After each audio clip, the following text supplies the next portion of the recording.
Señor. Dice la palabra, se acercaba la fecha de la celebración de la Pascua judía, así que Jesús fue a Jerusalén. Amén. Vamos a orar y vamos a dar gracias a nuestro Dios por este día. Bendito Dios la Rey, Padre Santo, maravilloso Rey, digno de alabanza y de honor de Dios por Padre Santo. Glorificamos tu nombre, Señor, y saludamos tu bendito santo nombre, Señor, esta noche, suplicándote, Señor, con reverencia, bendito Dios, de que tú, Padre Santo, en este lugar seas manifestado, Señor, y colocado en el corazón de cada uno que vamos a hablar, Señor. Que bendito Dios, las palabras que en esta noche se han preparado, Señor, sea yo simplemente, Señor, un obrero más, bendito Dios, un labrador más, bendito Dios, del terreno para que tú puedas sembrar tu Señor. Habla por mí, Señor, úsame, Padre Santo, ayúdame a reconocer que soy simplemente barro en tus manos y nada más que eso, bendito Dios, y comunicar, bendito Dios, lo que esta noche has preparado. La gloria y la honra de Dios, estar suplicando, Señor, también por cada uno que vamos a casa, que podamos entender con reverencia lo que esta noche es preparado. En el nombre de Jesús, amén. Vamos a poner asiento. ¿Cuántos han traído Biblias, hermanos? ¿Cuántos han traído Biblias? Los hermanos que no traen Biblias, traten de conseguirse una o acérquense a un hermano que tiene Biblia, porque todos es necesario que leamos. Bien.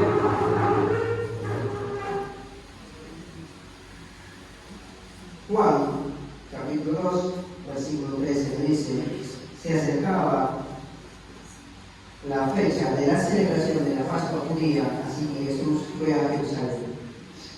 Aquí tiene la versión Reina Valera, que por favor la lea.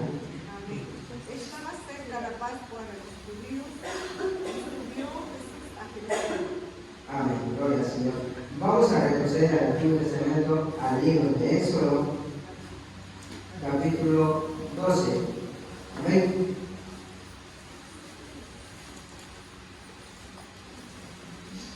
Gloria al Señor. Vamos a leer por la Señor del Padre, del Hijo y del Espíritu Santo. La primera Pascua. ¿En qué consistía la Pascua del Señor? Amén. Éxodo capítulo 12. Pero no sé muy rápido, no sé cómo leer, vamos a anotar. Amén. Dice la primera Pascua. Mientras los israelitas todavía estaban en la tierra de Egipto, el Señor dio las siguientes instrucciones a Moisés y a Aarón. A partir de ahora, este mes será el primer mes del año para ustedes. Anuncien a toda la comunidad de Israel que el 10º día del mes, cada familia deberá seleccionar un cordero o un cabrito para hacer un sacrificio, un animal por cada casa. Si una familia es demasiado pequeña para comer del animal entero, lo compartirá con una familia vecina. Dividan el animal según el tamaño de cada familia y la cantidad que cada uno pueda comer. El animal seleccionado deberá ser un macho de oveja o de cabra, de un gallo y que no tenga ningún defecto. Cuiden bien del animal seleccionado hasta la tarde del día 14 de este primer mes. Entonces toda la asamblea de la comunidad de Israel mataron su cordero o cabrito a reducir. Después tomaron parte de la sangre y lo ocultaron en ambos lados, en la parte superior del marco de la puerta de la casa donde come el animal. Esa misma noche asarán el carnero a fuego y lo comerán acompañado de hojas verdes y amargas y pan sin levadura. No comerán nada de la carne, ni fruta, ni hervida, ni agua. Asarán al fuego el animal entero, por la cabeza, las patas y las entrañas. No dejen ninguna sobra para el día siguiente. Quemen todo lo que hayan quedado, lo que no hayan comido antes de la mañana. Estas son las instrucciones para cuando coman esa comida. Estén totalmente vestidos, lleven puestas sus sandalias y tengan su bastón en la mano. Coman deprisa porque es la Pascua del Señor.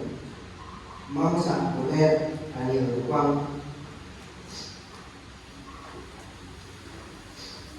Gloria al Señor. Alguien, por favor, lo puede leer otra vez, Reina Valera.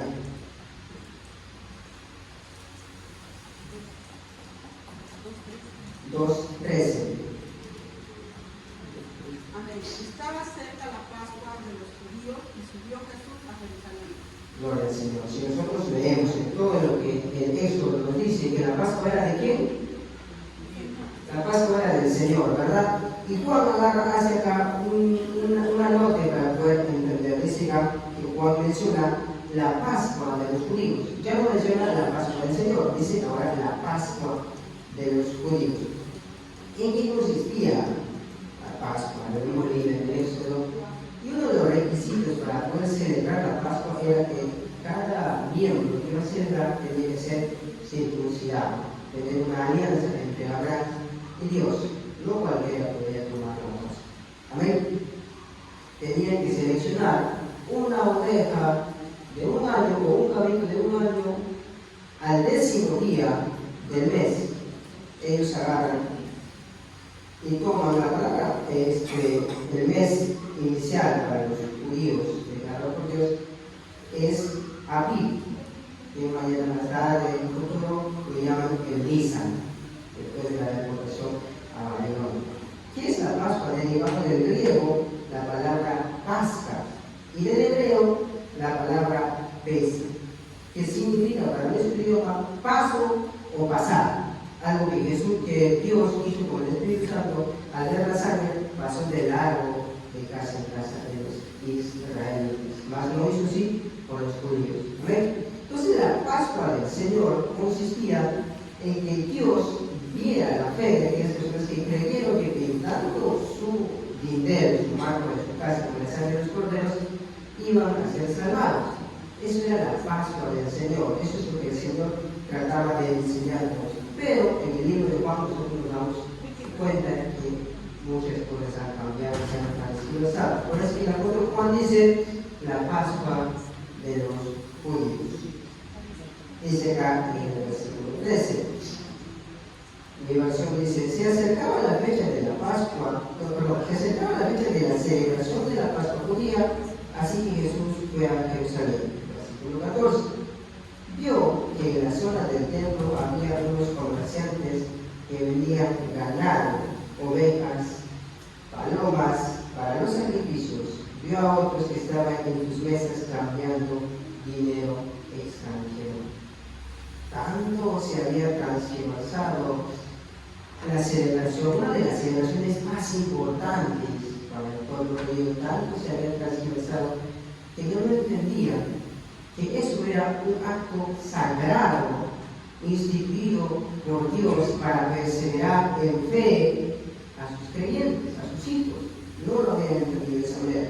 Ahora, ya la Pascua para los judíos era simplemente una fiesta religiosa, una fiesta sin sentido, sin un motivo, simplemente un rito o algo tradicional que cumplir. El verso 14 dice que cuando Jesús llega al templo encuentra que están vendiendo corderitos, que están vendiendo ovejas, que están vendiendo palomas. Por acá estaba uno gritando, vendo palomas, vendo cabritos, por otro lado dice, vendo palomas tiernecitas, bonitas, blanquitas, bonitas. Por acá al otro lado decía, cambiamos monedas. Todo era un simple mercado. Y cuando el Señor entra al templo, se da como que un escalofrío.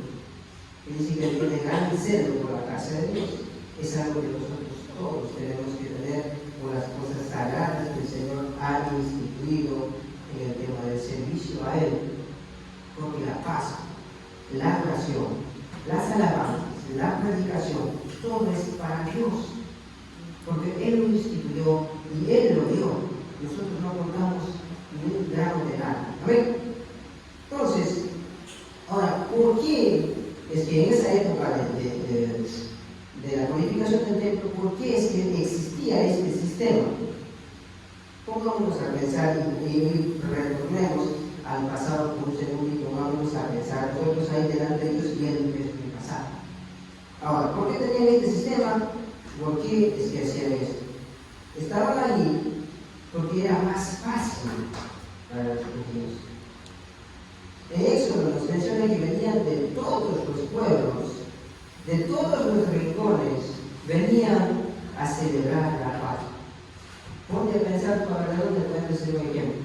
Venir de provincia, al auto corredito.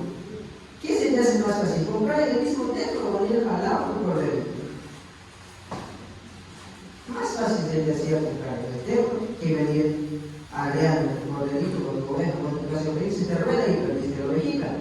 Pero era más fácil, más factible para ellos comprarlo en el mismo templo. Entonces ese sistema que ellos habían puesto era para facilitar la vida religiosa, ya no para facilitar la relación a Dios, sino para facilitar la mercadería, la religión y todo eso. Ahora, como decíamos, ya no era simplemente la relación a Dios, era simplemente una fiesta pagana, prácticamente. El crear ovejas, el traerlas desde lejos, el invertir en la crianza de las ovejas, era difícil, no todos podían. Por lo tanto, para ellos hacía mucho más fácil. Ahora, poniéndonos a pensar en la actualidad, hay muchas cosas que hacemos similar a eso. Y creemos que estamos en lo correcto, hasta que el Señor va purificando su templo. Ahora, en el tema de cambiar monedas. Cambiar monedas se requería en ese momento, porque ellos manejaban obviamente la moneda romana. Y la moneda romana tenía la imagen de ¿qué? El César. Y para los judíos, el César era una señal de paganismo. Por lo tanto, la moneda no podía circular en el templo, de tal manera que les veían prácticamente obligados a cambiar. En el estudio de John MacArthur se dice que más o menos al 12% es que cambiaron la moneda. Para decirlo, tienes que pagar 12 soles porque te pueden dar una moneda de sol. Entonces para ellos era ganancia. Ellos esperaban con ganancia la Pascua porque veían ganancia. Vendían ovejitas, vendían palomas, cambiaban dinero y era necesario. No se requiere a personas mayores de 20 años que tenían que pagar un cierto tributo. Entonces ellos agarran, como mencionaba antes, que ellos veían la César como señal de paganismo. Que más tiempo después, cuando ya Jesús va a ser crucificado, ellos agarran y dicen, no tenemos otro rey más que César. Y aquí desaprueban una moneda y en el futuro la hacen prácticamente como rey. Dice la tendrían que cambiarse las monedas por monedas del templo o por las monedas de Tiro, que eran monedas más purificadas en plata. Imagínense, rechazaban las monedas que eran señal de paganismo para ellos y despreciaban algo que era sagrado para Dios, que era la celebración de la Pascua. Por eso que el apóstol Juan empieza la Pascua de los judíos, la fiesta de los judíos, la celebración de los judíos. No dice la Pascua del Señor. Cuando en el Éxodo nos grita más de 4 versículos que la Pascua es del Señor, instituida por el Señor y rendida para el Señor. Pero ellos no lo entendían de esa manera. Ahora, con todo esto de cambiar monedas y vender, no había una estafa y todo eso. Si ya se habían olvidado que la Pascua era para el Señor, ¿ustedes creen que no se estafaban entre ellos mismos? ¿Alguna vez ustedes han ido a lavar? Los que venden ropa, ¿cómo están gritando por ahí? Los que venden comida, ¿cómo están gritando? Imagínense esa situación en el templo. Uno gritando por acá, vendo corderitos, otro gritando por acá, vendo ovejas, cambiamos moneda de alta calidad. Versículo 15, dice la palabra. Jesús se hizo un látigo con unas cuerdas y expulsó a todos del templo. Echó las ovejas y el ganado, arrojó por el suelo las monedas. Versículo 15. Dice que el Señor tomó un látigo y empezó a expulsar a todos. Vamos a centrarnos en la palabra todos. A diferencia de las otras purificaciones que Jesús hace, acá se menciona que Jesús echó a todas las personas. Y menciona algo particular: no hagan casa de mi padre, casa de mercado. En las otras versiones, en Mateo, Marcos y Lucas, dice cueva de ladrones, porque habían vuelto a caer en el mismo error. Dice acá, cuando la santidad de Dios y la adoración a Él están en juego, Jesús actuó rápido. Mencionamos en el versículo 15 que todos expulsó a todos. Pregunta: ¿qué tan en serio es que nosotros, como creyentes de Dios, disponemos nuestro corazón para adorar a Dios? ¿Qué tan en serio le tomamos el venir un miércoles, el venir un viernes, el venir un sábado, el venir un domingo al servicio de Dios, sabiendo que esto fue instituido por Dios? ¿Qué tan en serio es que tomamos esto? Si Dios en el versículo 12 del libro de Éxodo nos especifica detalle a detalle lo que tenemos que hacer en la celebración, ¿ustedes creen que Dios va a tolerar un error? Si es que nosotros venimos simplemente por cumplir, simplemente venimos por el tocó dirigir y vamos a la iglesia, o me tocó la alabanza, o me tocó la lectura, o me tocó el himno. Eso sería como cambiar monedas en el templo. Eso sería como vender ovejas y cabritos en el templo, algo que Jesús desaprueba y dijo que expulsó a todos. No se reservó a nadie, todos fueron expulsados porque todos estaban en error, al igual que nosotros, todos estamos en error, todos estamos equivocados, todos fallamos, todos tropezamos. Y ahí tenemos que ver que con urgencia tenemos que ir a los pies de Cristo y decir: Señor, perdóname porque estoy actuando mal. Estaba leyendo hoy día el libro de Fuego Extraño y nos habla de tantas cosas que la religión ha empezado a hacer. Insultos por acá, ofensas por acá, la gloria al hombre, que Dios tiene que pedir permiso al hombre para que él pueda decidir. Imagínense eso. Pregúntense ustedes dentro de su corazón: ¿acaso no hemos hecho eso por ignorancia? ¿Acaso no hemos querido medir las cosas de Dios con nuestros deseos? Sí, lo hemos hecho. Y eso es una actitud para acercarnos a Dios totalmente arrepentidos y decir: perdóname. Si no hemos caído en pecados, si no hemos caído en pecados obscenos, es porque Dios tiene misericordia de nosotros. Pero tarde o temprano posiblemente vayamos a caer porque Dios ha predestinado muchas cosas que nosotros no sabemos, pero tenemos que estar en constante arrepentimiento. Dice: aunque la acción de Jesús, ojo que ya cuando él agarra el látigo, la acción de Jesús fue enérgica, fue totalmente como que un saludón al cuerpo porque no podía creer lo que estaba pasando. No fue cruel. Él no fue que los agarró a patadas a todos y los empezó a sacar, no. Los expulsó ordenadamente: salen de este lugar porque esto no es lugar a celebrar. Porque de lo contrario, si siempre se agarra de este desorden, el ejército romano siempre se lo había estado. Porque la Biblia dice que el ejército romano vigilaba desde la fortaleza Antonia. Los vigilaba constantemente cuando ellos hacían este tipo de celebración. Porque sabían que en cualquier momento algún disturbio iba a pasar. Entonces Jesús actuó disciplinadamente, pero con reverencia. No se dejó llevar por su emoción, sino se dejó llevar por lo que es razonable, por la razón, no por la emoción. A ver, el versículo 16 nos dice: luego se dirigió a los que vendían palomas y les dijo: saquen todas estas cosas de aquí, dejen de convertir la casa de mi padre en un mercado. La casa de mi padre. Dice acá: la santidad de Dios exige la santidad en la adoración. Muchas veces de mi persona me he dejado llevar por lo que a mí me agrada, por lo que a mí me gusta, y voy a rendir eso a Dios. Cuando me olvido que no se trata de mí, eso nos tenemos que poder pensar. La palabra de Dios dice que nosotros somos barro en las manos del barro marino. ¿Acaso un barro sacó su boca y dijo: ¿por qué me tocas de esta manera? ¿Por qué me manoseas? ¿Por qué me trabajas de esta manera? No, pero nosotros sí reclamamos. Nosotros sí.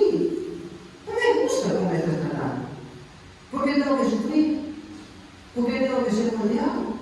Inconscientemente lo hemos dicho, y el Señor dice que cuando la adoración enemigo, Él empieza a actuar rápidamente y saca a todos.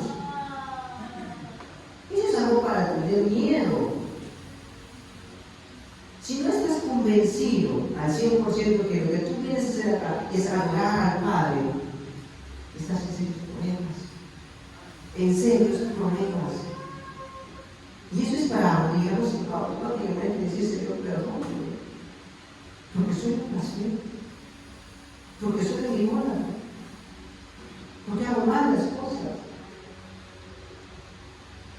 Y llega, cuando Jesús dice mi Padre, cuando alude a la deidad de Jesús, a la divinidad de Jesús, la casa de mi Padre.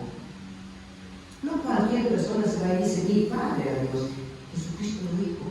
Mi Padre, haciendo notar que Él es un ser divino. Todo el libro de Juan nos habla de que Jesucristo es netamente Dios y netamente hombre, que es divino al 100% y que es hombre al 100%. Todo el libro de Juan, a diferencia de los otros evangelios. El evangelio de Juan está diseñado para mostrar que Jesús es Dios en su totalidad. Amén. Y cerramos. Bueno, el Señor en el versículo 17 lo dice acá. Entonces sus discípulos recordaron la profecía de las Escrituras que dice: el celo por la casa de Dios me consume. Más adelante, 2-3 versículos, un versículo más, los fariseos, los saduceos, los principales de Sanedrín dicen: ¿con qué autoridad haces esto?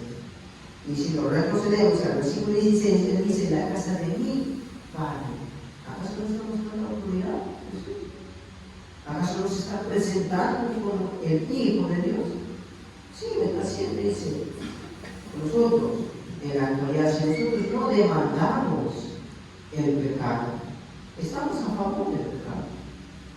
Si nosotros no hacemos nada para ganar y poder presentar la palabra de Dios y que la persona esté equivocada, estamos en pecado, estamos aprobando lo que Él está haciendo. Jesús no lo aprobó. Jesús dijo: mi casa, la casa de mi Padre, no puede ser convertida en pecado. Pero muchas veces nosotros nos quedamos callados. Yo soy el uno cobarde y voy a rendir cuentas con Dios, porque dice: ni los cobardes entrarán al reino de los cielos. Muchas veces me quedo callado porque tenía que defender la palabra de Dios. ¿Acaso no lo estoy nosotros? Sí. Y muchas veces hemos aprobado tantas cosas por temor a ser señalados, por temor a que nos vituperen, a que nos ofendan, porque nuestra dignidad no tiene que ser manchada. Eso no es una señal para correr a los pies de Cristo. Somos las personas más privilegiadas, merecemos juicio y muerte, pero fuimos comprados por sangre santa. Gloria al Señor. Se nos dio un ministerio de predicar la palabra de Dios. No lo que yo pienso, no mis experiencias, no lo que a mí me agrada, no puedo tomar un versículo de acá, otro versículo de acá, otro de acá. Tengo que hablar lo que Cristo hizo en la cruz. Y el verdadero evangelio es que Cristo es crucificado, muerto por nuestros pecados y resucitado para santificarnos, para poder justificarnos delante de Dios. Ese es el evangelio, no mis experiencias, no lo que yo pienso, lo que yo veo. Amén. Ahora, tenemos que entender lo que eso significa.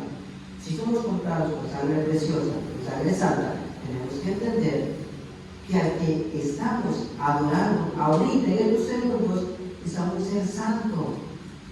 Y Él demanda santidad, porque es santo. Gloria al Señor. Es un privilegio participar en las cosas de Dios. Es un privilegio, pero demanda un gran interés y una gran responsabilidad. ¿Cuántas personas han muerto en el Antiguo Testamento, en el Nuevo Testamento, por hacer cosas que Dios no agrada?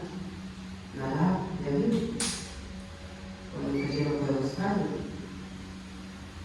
Si Dios en el Antiguo Testamento, en el libro de Éxodo, nos especifica paso a paso, detalle a detalle, cómo es la Pascua, cómo es la celebración a Dios en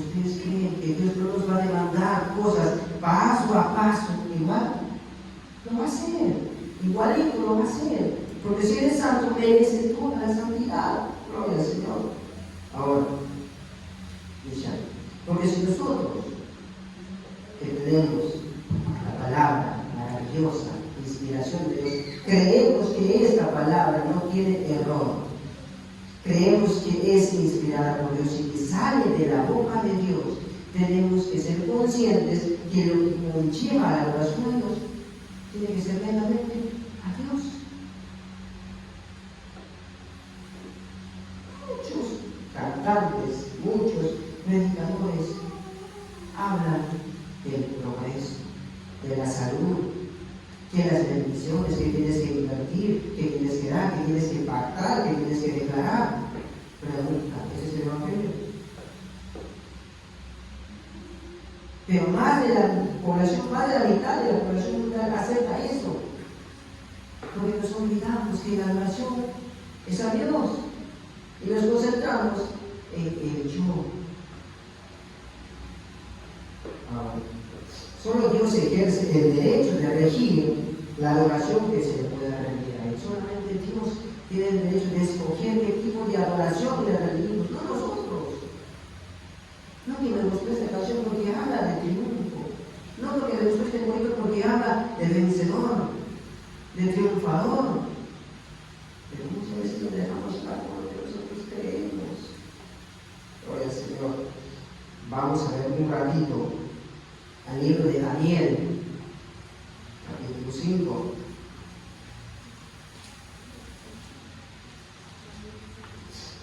Gloria al Señor, dice la escritura en la pared.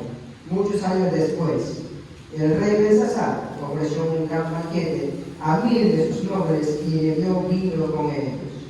Mientras Belsasar había mandado traer las copas de oro y plata que su antecesor Nabucodonosor había sacado del templo de Jerusalén, quería beber en ellos con sus nobles, sus esposas y sus concubinas. Así le trajeron las copas de oro sacadas del templo, la casa de Dios en Jerusalén. Y el rey y sus nobles, sus esposas y sus concubinas bebieron en ellas. Versículo 4. Mientras bebían en las copas, rindieron culto a sus ídolos de oro, plata, bronce, hierro, madera y piedra.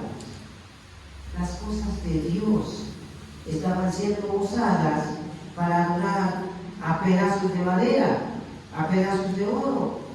Lo mismo que tiempo atrás le pidió Israel a Aarón cuando Moisés se fue al monte. Haznos un Dios para que nos pueda guiar. Y en el Salmo dice que toda persona que es idólatra es igualito a sus santos, sordo, mudo, ciego. Cuando llega Jesús, ¿cómo lo reciben los fariseos? Ciegos, sordos y mudos. Porque aquella persona que rinde culto a otro Dios se vuelve igualito a eso. Si una persona rinde culto a un pedazo de yeso, a un pedazo de plata, de oro, se vuelve igualito a eso. Lo escucha, no entiende. Que dice acá, rindieron culto a sus dioses. Si no entendemos que lo que debemos, que lo que nosotros tenemos, le debemos únicamente a Dios, estamos hablando a un Dios del yo y del tú. Eso es algo para entender. La humanidad entera, el hombre, está en contra de la voluntad de Dios. Y cuando no encuentra, cuando no busca lo que es verdaderamente la palabra de Dios, se va a inclinar a adorarse a sí mismo. Así como la palabra dice, el perro puede descubrirlo. Así como Pablo decía, ¿quién me librará de este cuerpo de muerte? Porque nuestra naturaleza es ir en contra de la voluntad de Dios. Dice Pablo. Nosotros agarramos y tratamos de resaltar más que Dios como el que sabe, el que puede, el que merece. Escuchaba la vez pasada a una persona, como no se le puede decir pastora, que decía, yo tengo a mis ángeles despiertos. O sea, ¿quién somos nosotros, como dice Romanos, quién somos nosotros para agarrar y pedir a Dios o exigirle a Dios de que nos tenga que bendecir, cuando lo que merecemos es juicio, Nosotros tenemos que vernos igualito que un pedazo de barro, que no piensa, que no siente, que no decide. Así tenemos que vernos para agarrar y poder creer totalmente con Dios. Porque la palabra dice que somos como barro en manos del alfarero. Dice que la extensión de la casa, el barro brinca y dice, ¿por qué me tocas? No. Dios nos ha dado el privilegio de pensar. Al barro no, a los animales no. Cuando la mula habló, ¿acaso la mula le dijo, ¿por qué me vas a hablar si yo no sé para hablar? No, se quedó callada y obedeció lo que Dios mandó. Cuando las olas empezaron a moverse y Jesucristo cayó, ¿acaso ellos siguieron moviéndose? No, porque obedecieron a Dios, pero nosotros somos tercos, que no queremos obedecer a Dios. Somos tan duros de servir.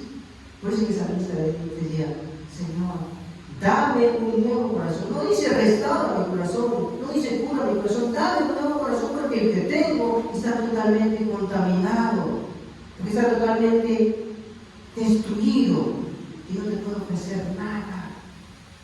Crea en mí, Dios, un corazón nuevo, un corazón limpio y renueva un espíritu recto delante de ti.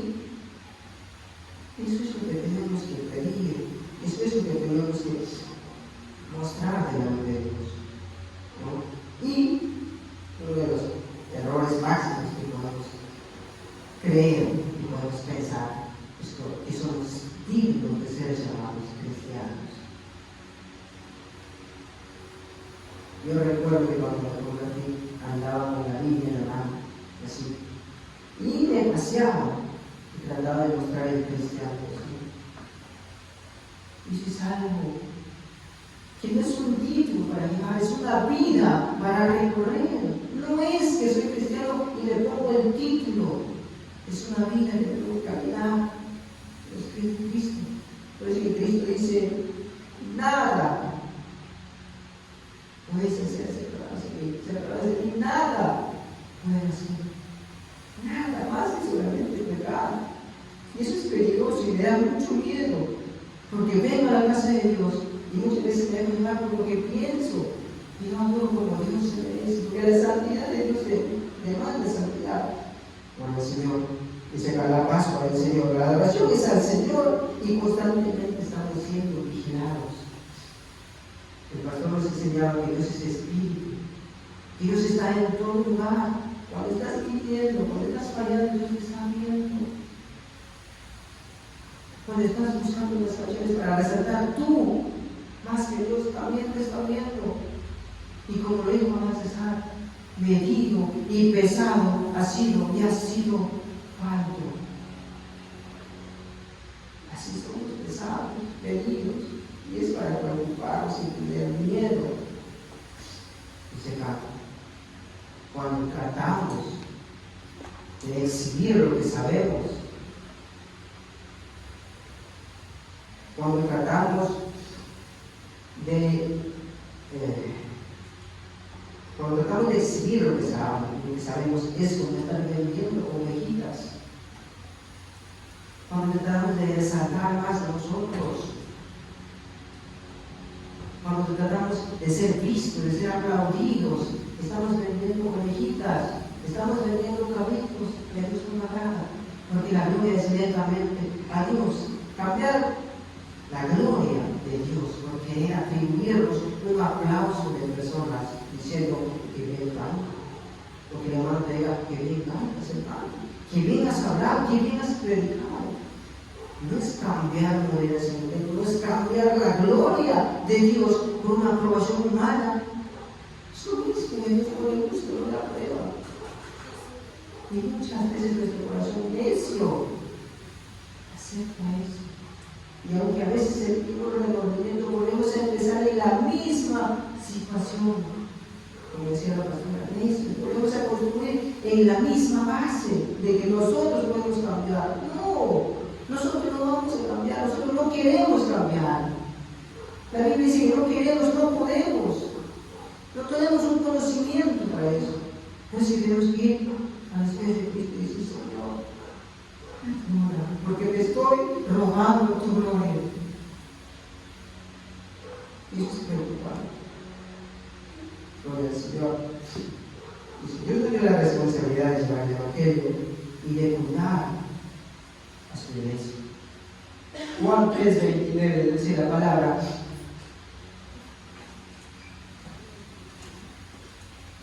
Juan capítulo 3, versículo 29 al 30. A ver, un levante, lea, por favor. Amén.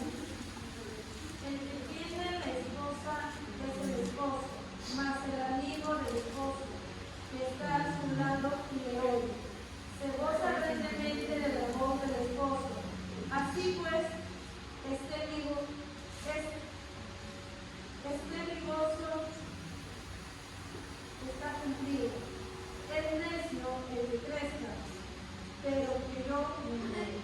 Es necesario que él crezca, pero que yo mengue. Gloria al Señor. Después de que Jesús fue bautizado, él también empezó a bautizar. Y los discípulos de Juan le dicen: Juan, mira, el que tú bautizaste va a estar otro lado del Jordán y está bautizando en tu nombre. Y todos están viendo para él. Y Juan le dice: tranquilo, es necesario que él crezca y que yo mengue. No es nuestra la iglesia. No somos nosotros los que convertimos a la gente. Por más lindo se que de los padres, no es Pablo, no es algo, no es el pastor, no es la pastora, no es ningún predicador. Es Dios. Netamente Dios. Dios sabe en qué momento, en qué situación, cómo lo va a hacer. Dios sabe, nosotros no. Nosotros somos simplemente predicadores, llevadores del Evangelio, nada más que eso. Pero sin embargo consideramos que tenemos el derecho de poder apoyar a Dios como si él se hubiese equivocado en algo. No, hermanos, no somos como aro de las manos de una pared, sin la capacidad de hablar y decidir. Eso tenemos que ver. Ahora, vamos a contar una ilustración.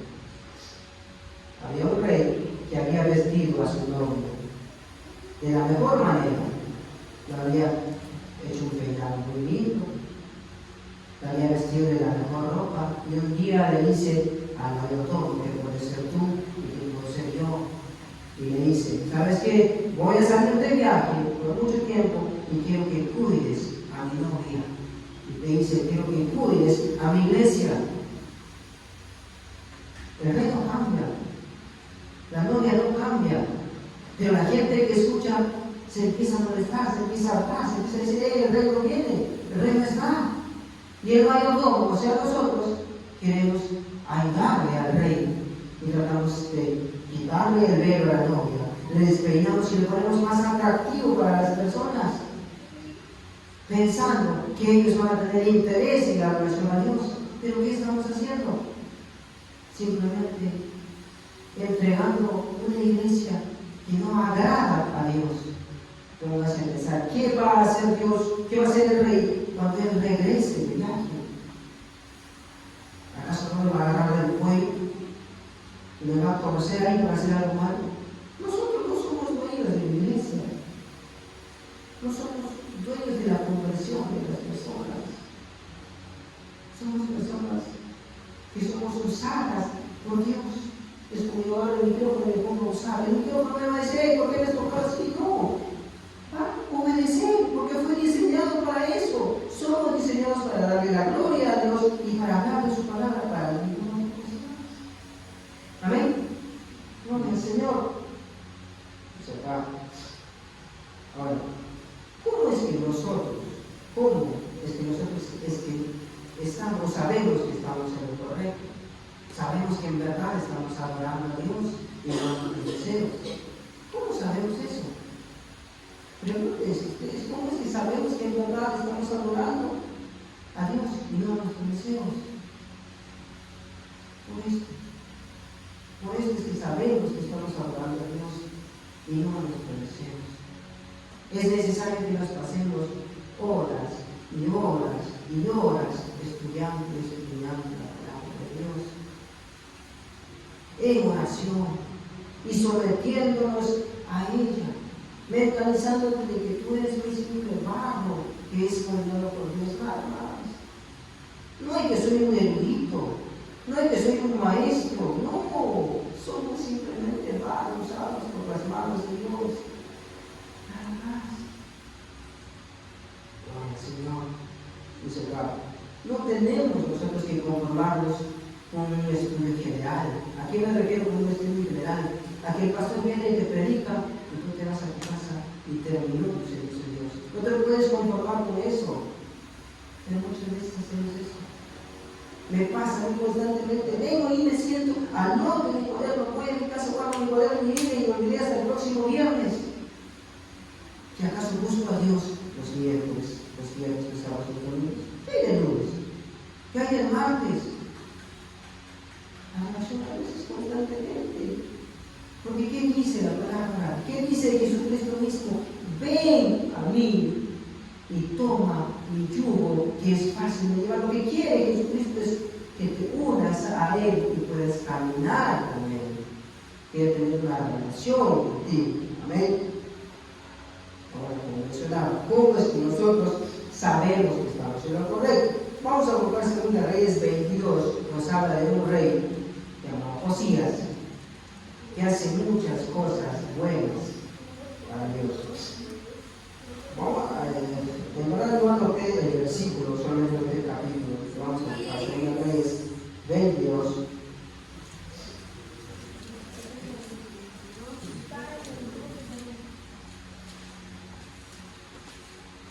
Les voy a contar la historia, hermanos, no me anoté el versículo.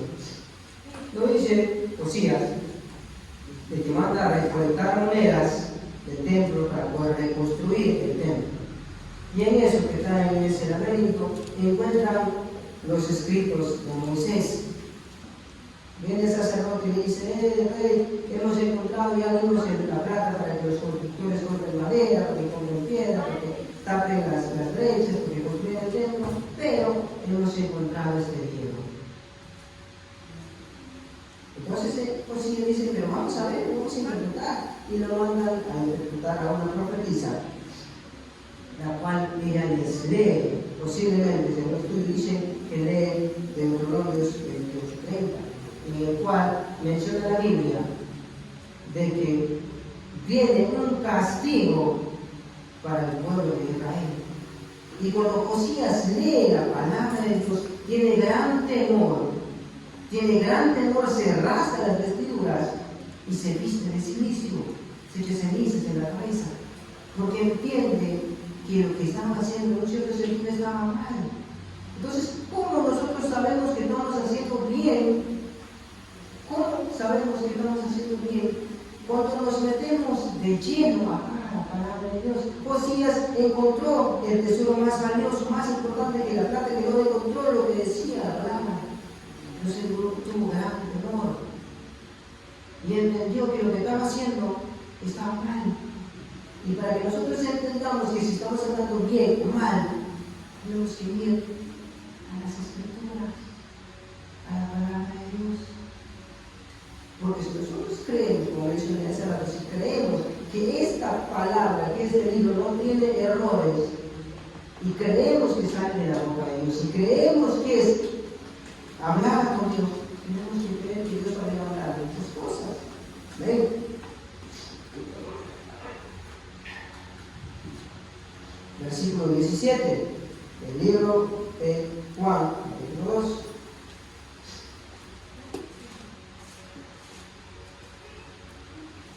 ¿Ven? Ahí lo ven, por favor. Capítulo 2, versículo 17. Le diste a tu Hijo autoridad sobre todo ser humano para que el Hijo le dé vida eterna a todo el que le has enviado. Amén. Gloria al Señor. ¿No es? Amén. Ahora pues. Cuando esto sucedió, los seguidores recordaron que estaba escrito: la emoción que siento por tu casa acabará conmigo. Gloria al Señor. Mi versión dice: entonces sus discípulos recordaron la profecía de las Escrituras que dice: el celo por la casa de Dios me consumirá. El Salmo 69, 9 nos menciona esta palabra. Y hay dos partes en las que se menciona en el Nuevo Testamento. Una se menciona acá y la segunda parte se menciona en Romanos, 15:3. Dice la palabra que Jesucristo cuando entró al templo, tuvo un gran celo que se desesperó y empezó a sacar al templo. Salga de acá, porque no es casa de pecado. Ahora, en el Salmo 69:9, vamos a buscarlo. Salmo 69, versículo 9. Porque me consumió el celo de tu casa, de los casa me ha consumido, han caído sobre mí. Amén. Gloria al Señor. Vamos a volver a repetirlo. Dice Salmo 69, versículo 9. El celo por tu casa me ha consumido y los insultos de aquellos que te insultan han caído sobre mí. Esa segunda parte no se menciona acá en el primer libro de Juan, pero en el libro de Romanos sí se menciona. Las ofensas que estaban haciendo en el templo estaban recayendo sobre Jesús, porque Jesús es el Cordero para la Pascua. Todo lo mal que hacemos cuando venimos a la casa de Dios, toda la ignorancia que tenemos por no estudiar la palabra de Dios, recae sobre el mismo Jesucristo. Todo ese desgano que tienes por venir a la casa de Dios, olvidándote que vienes a adorar a Dios, cae sobre Jesucristo. Ahora dime tú, ¿acaso no tuvo razón Jesús para molestarse? Sabiendo que las ofensas, que los insultos, que todo lo malo que hacía caía directamente sobre él. ¿Qué dice Salmo 69? El celo por tu casa me ha consumido y los insultos de aquellos que te insultan han caído sobre mí. Eso es algo, no es algo para pasarlo por agua tibia. No es algo para dejarlo pasar a la ligera, sino para pensar, para que cuando vayamos a casa estudiemos y digamos, Señor, perdóname. Señor, ten misericordia, porque he sido pesado, he sido herido y me encontré algo. He fallado, he tropezado, he caído, he fallado una vez más. ¿Por qué el apóstol Pablo tanto menciona que nosotros tenemos que vivir constantemente escudriñándonos? Porque constantemente nuestra carne quiere salir a flote. ¿Por qué no le agrada a las cosas de Dios? Gloria al Señor. Juan 4:34 lo dice que la palabra de Dios, que el hacer la voluntad de Dios es el alimento de Jesús. Todas las ofensas cayeron sobre él. El alimento nuestro tiene que ser el hacer la voluntad de Dios.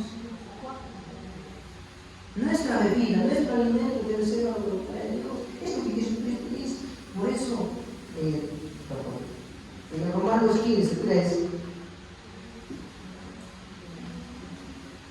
a ver, señor. Romanos 15:3. 3. Con voz fuerte, por favor, todos lo pueden escuchar.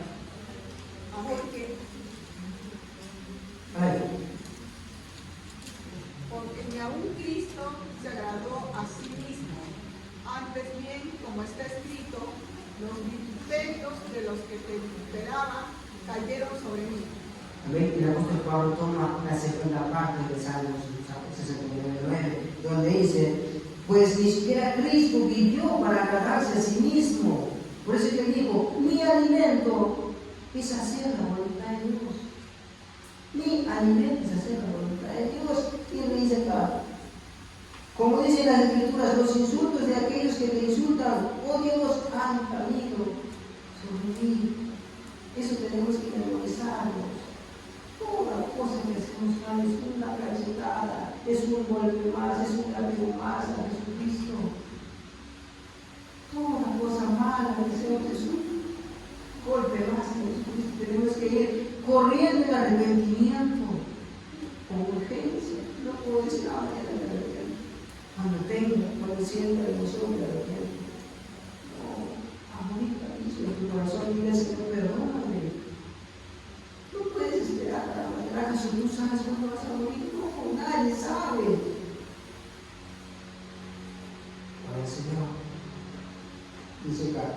Él no se agradó a sí mismo, sino que lo soportó todo a fin de hacer la voluntad de Dios. Verso 18, el capítulo del libro de Juan, 2:18. Dice acá, pero los líderes judíos exigieron, ¿qué estás haciendo? Si Dios te dio autoridad para hacer esto, muéstranos una señal milagrosa. Pero no pueden. Imagínense ustedes, Jesucristo acaba de decir, la casa de mi Padre es una señal. El celo por la casa de Jehová me consume, es otra señal. ¿Pero qué esperaban los principales de Sanedrín? Tal vez que salga fuego, tal vez que haya un culto apellido, tal vez que haya un zapateo por ahí. Pues si te dice, danos una señal y muéstranos la autoridad. Antes de empezar su ministerio, versículo más atrás, en el capítulo 1, nos menciona que Jesús convirtió el agua en vino. Una señal de que Jesús no necesita nada para crear. Porque nos dice la Escritura que las vasijas estaban vacías y lo llenaron de agua al tope, de tal manera que no haya camino en la mente de pensar de que alguien fue y echó algo.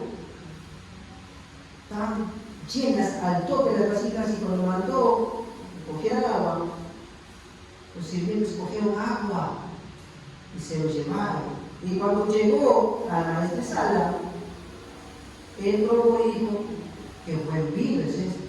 Dios no necesita nada para crear. ¿Es otra señal acaso? ¿Ustedes creen que una señal tan milagrosa como esta no ha corrido hasta los oídos de los fariseos? Sí, estoy seguro que lo han escuchado, porque era algo sobrenatural. Que acá ellos piden señales. Y Pablo más adelante también dice, ustedes quieren señales. No, cuando ellos agarran y dicen acá, dice, no, las autoridades de Sanedrín pedían a Jesús algún tipo de señal milagrosa que justificara su autoridad frente a sus acciones. Esto confirma que no habían entendido nada de lo que Jesús estaba haciendo, la cual se centraba en la necesidad que tenía que demostrar un respeto por la nación a Dios. No lo habían entendido. Y piden señales. Pues Jesús mismo hizo una señal de su persona y su autoridad. Esa fue otra señal de Jesús. Ya estamos viendo como 3 o 4 señales que ellos no vieron. Y retrocedemos otra vez al libro de Éxodo, cuando los israelitas le dicen a Aarón, haznos un Dios que podamos ver y que nos lleve de camino, porque Moisés no regresa. Se volvieron igualito que su Dios que hablaba, sordos, mudos, tercos, por eso es que no pudieron ver la señal que Jesucristo hizo. Por eso es que no pudieron ver, y que cuando adoramos a otra cosa que no es Dios, a otro ser que no es Dios, nos volvemos igual que ellos. Gloria al Señor. Y llegamos. Al pedir la señal, ellos mostraban una señal de incredulidad, verso 18.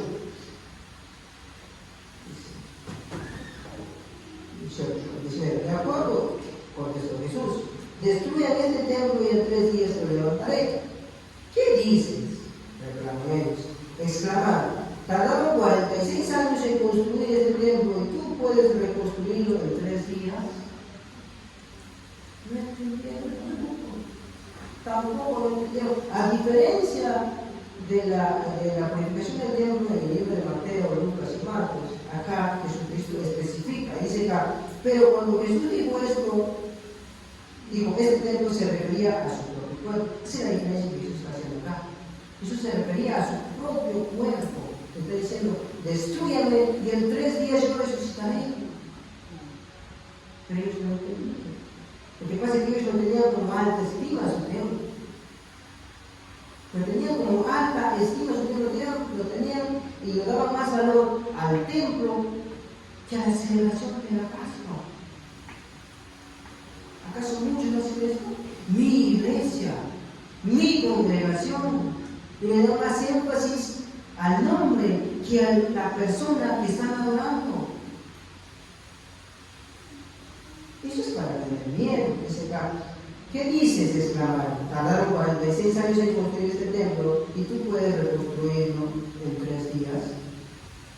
Según historiadores nos cuentan de que el templo en la época de Jesús aún algunas partes estaban siendo retocadas, algunas partes estaban siendo levantadas. Y cuando fue destruida en el año 70 también algunas partes estaban siendo retocadas, pero fue destruida. Y esto también es una profecía que Jesús dice: destruye este templo, que en los años 70 es destruido. Y nos dice en el versículo 4 del mismo libro, nos dice la palabra: Jesús le contestó: créeme, querida mujer, que se acerca el tiempo en que no tendrá importancia si se adora al Padre en este monte o en Jerusalén. Eso es lo que les está diciendo. El templo no es nada si es que Dios no habita en ese lugar. Cuando a través de la muerte y la resurrección de Cristo, la adoración en el templo de Jerusalén fue abolida. En el versículo 4 al 21 nos dice que va a llegar un momento, va a llegar un cierto tiempo en el que no va a ser necesario que adores en este templo ni acá, sino que adores en el templo que Jesucristo hace para contigo. Amén. Dice: en su lugar vino a instaurarse en el corazón de quienes se convertirían en un templo espiritual. Nosotros somos el templo de Cristo. Nosotros somos el templo de Cristo. Cristo mora en nosotros. Yo no estoy diciendo, ojo, yo no estoy diciendo que al ser tu templo de Cristo no tengas la necesidad de venir a la iglesia. Porque tú puedes decir: yo soy templo de Cristo para venir a la iglesia. No, yo no estoy diciendo eso. Yo te estoy diciendo que tú eres un templo de Cristo, pero que necesitas venir a la iglesia a orar. ¿No? Es decir, iglesia. Efesios 2, 19, 22 nos dice: Efesios 2, del 19 al 22, lo dice: así que ahora ustedes, los gentiles,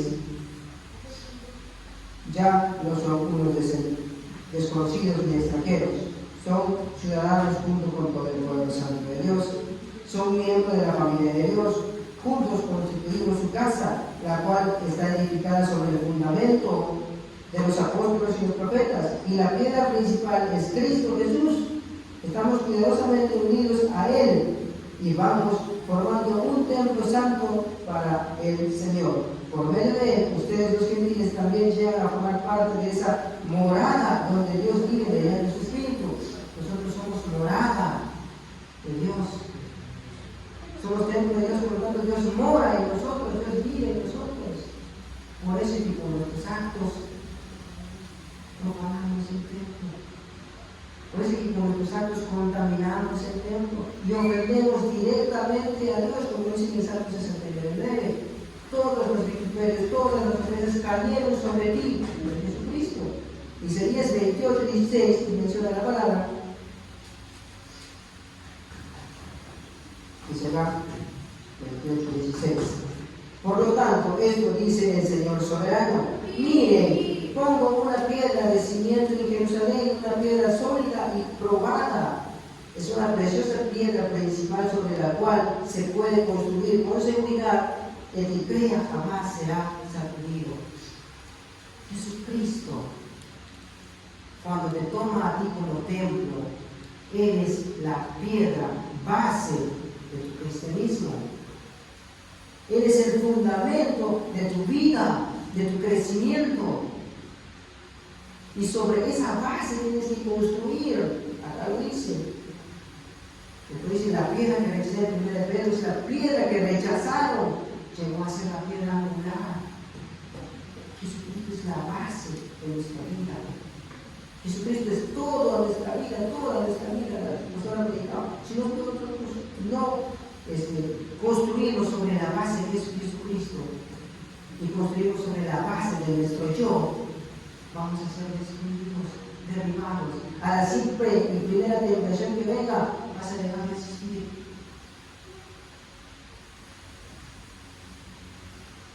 Al simple problema, a la simple mirada que un hermano te dio, vas a decir, si voy a ser como él, ¿para qué voy a la iglesia? Es que construyes no en la base de Cristo, sino en lo que tú piensas, en tus sentimientos. Y Dios te dice, yo soy la base, yo soy la piedra, yo vivo dentro de ti, tú eres mi templo. Y si construyes fuera de la piedra, como mencioné hace tanto, cualquier mirada que le golpeada te va a deslizar, te va a tumbar, y va a ser muy difícil de volverte a levantar. Y si por eso es la razón que construimos en nuestra base, es muy difícil de perdonar muchas veces. Él le miró mal, ella le miró mal, por lo tanto no puedo perdonar. Y todavía mencionas y dices que yo no soy hipócrita. No es que yo no puedo perdonar, no puedo fingir. Hipócrita es decir que eres cristiano y no poder perdonar a alguien. Eso es hipocresía. Decir que yo soy cristiano, pero sin embargo no puedo perdonar, no puedo amar, no puedo abrazar, no puedo dar un gracias, no puedo dar un Dios te bendiga. Eso es difícil, eso es duro. Pero Dios dice, construye sobre la base que es Jesucristo. Isaías 28:16 nos dice, por lo tanto, esto dice el Señor soberano. Miren, pongo una piedra de cimiento en Jerusalén, una piedra sólida y probada. Es una preciosa piedra principal sobre la cual se puede construir con seguridad. Sobre la cual se puede construir con seguridad. Dios no te va a fallar. Dios no es hijo de hombre para que mienta. Dios no te va a fallar. Si Él te dice que tú puedes construir confiadamente en Él, ¿qué tienes que hacer? Pero hay un detalle. Que como nosotros consideramos que tenemos la libertad de pensar, empezamos a tomar decisiones y decir que me conviene y que no me conviene. Pero como mencioné hace rato, somos barro en las manos de la palabra, sin capacidad de pensar, simplemente con la capacidad de ser moldeados por Cristo. Nada más. Por eso dice, Jesucristo es la base, y sobre esa base Dios va a construir. Como el Señor dice acá. Cada creyente nuevo es una piedra nueva en el templo de Cristo, en esta iglesia. Cada persona va solidificando, va uniendo con el templo de Cristo. Todas las personas. Por eso que Pablo dice, no menosprecies a tal, no mires mal a tal, porque todos somos el cuerpo de Cristo. Dice, Cristo limpia su templo en ti, en nosotros. Estoy hablando de la decir que Dios nos va justificando, que Dios nos va santificando poco a poco, cada día. El Señor va limpiando su templo cada día. Lo que no le agrada del orgullo, lo que no le agrada de la mentira, de la hipocresía, Dios lo va sacando poco a poco. Pero es un proceso. Pero si no te dejas moldear, si te crees un barro que puede hablar, Dios no va a poder hablar. Yo no te estoy diciendo que Dios algo me pida, no te estoy diciendo, sino que Dios tiene un proceso para nuestra vida. Dios va limpiando poco a poco, va sacando todo lo que a nosotros nos estorba, porque Él, como decía Efesios, que Él mora en nosotros. Por lo tanto, la morada de Dios tiene que estar limpia, bonita, preparada para que Dios pueda ir y habitar en ese lugar. Amén. Gloria al Señor. Entonces, lo que tenemos que entender en esta noche es que la creación es netamente de Dios, no de mí, no lo que puedo dar, lo que puedo hacer. Y eso es un tema que no se le puede pasar por alto, sino que tenemos que pensar mucho. A Dios tú no lo gozas por conveniencia. No es que vengo hoy y mañana falta. No es que saco mis cálculos y después sigo a Dios. Pero toda la música de Dios.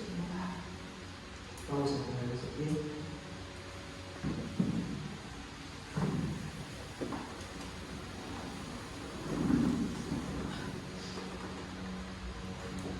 Y vamos a orar. Ven, Padre Celestial. A ti sea la gloria, Señor.